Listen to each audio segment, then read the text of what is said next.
নমস্কার বন্ধুরা, আজকে আমি তৈরি করে দেখাবো চিংড়ি মাছ দিয়ে লাউ ঘন্ট। এজন্য আমি চিংড়ি মাছ নিয়ে নিয়েছি। কড়াইতে তেল দিয়ে এর ভিতরে আমি সামান্য লবণ এবং হলুদ গুঁড়ো দিয়ে দিচ্ছি এবং চিংড়ি মাছগুলো দিয়ে দিচ্ছি। মাছগুলোকে আমি একটু ভালোভাবে নেড়েচেড়ে ভেজে নেব।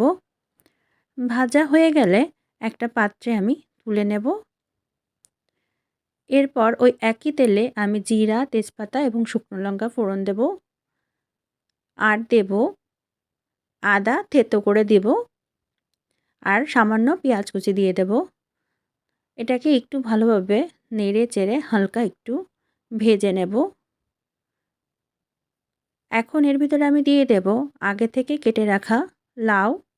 লাউগুলো আমি এভাবে কুচি করে কেটে রেখেছিলাম, সেটা জল দিয়ে ধুয়ে রেখেছিলাম, এটাই আমি এর ভিতরে দিয়ে দিলাম। এখন একটু ভালোভাবে এটার সাথে মিক্স করে নেব লাউগুলো। এখন আমি এর ভিতরে দিয়ে দেব স্বাদ অনুযায়ী লবণ এবং হলুদ গুঁড়ো আর একটু মরিচ গুঁড়ো দিয়ে আবারও এটাকে আমি ভালোভাবে মিশিয়ে নেব মশলাগুলোর সাথে লাউটা। এভাবে করে আমি বেশ ভালোভাবে একটু সময় নিয়ে মেশাবো। মেশানোর পরে এখন আমি এর ভিতরে স্বাদের জন্য সামান্য একটু চিনি দিয়ে দেব। দিয়ে আবারও এটাকে ভালোভাবে মিক্স করে নেব।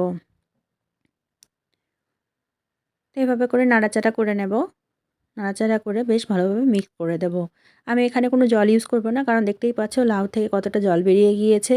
এই পর্যায়ে আমি একটু ঢাকা দিয়ে দেব বেশ কিছু সময়ের জন্য, মিডিয়াম টু লো হিটে একটু সিদ্ধ হয়ে যাওয়ার জন্য। দেখো লাউগুলো কিন্তু অলরেডি সিদ্ধ হয়ে গিয়েছে। এখন এটাকে আমি আবারও ভালোভাবে একটু নাড়াচাড়া করে নিচ্ছি, যতটুকু জল আছে ততটুকু যাতে শুকিয়ে যায় এর জন্য। এই পর্যায়ে আমি দিয়ে দিচ্ছি চিংড়ি মাছগুলো। চিংড়ি মাছ দিয়ে আবারও ভালোভাবে চিংড়ি মাছের সাথে লাউটা মিক্স করে নিচ্ছি, যাতে চিংড়ি মাছ লাউয়ের সাথে খুব ভালোভাবে মিশে যায় এর জন্য। তো এভাবে করে আমি একটু সময় নিয়ে নাড়াচাড়া করে একটু হালকা ভেজে নেব খুব ভালোভাবে জল শুকানো পর্যন্ত। এই পর্যায়ে আমি দিয়ে দিচ্ছি একটু ভাজা জিরার গুঁড়া, দিয়ে এটাও আবার ভালোভাবে মিক্স করে নিচ্ছি। খুব ভালোভাবে মিক্স করে নেব। ব্যাস তৈরি হয়ে গিয়েছে আমার লাউ চিংড়ি ঘন্ট। এখন আমি একটা পাত্রে তুলে নিচ্ছি। এখনও যারা আমার চ্যানেলটি সাবস্ক্রাইব করো নাই, অনুরোধ রইল চ্যানেলটি সাবস্ক্রাইব করে নেওয়ার জন্য।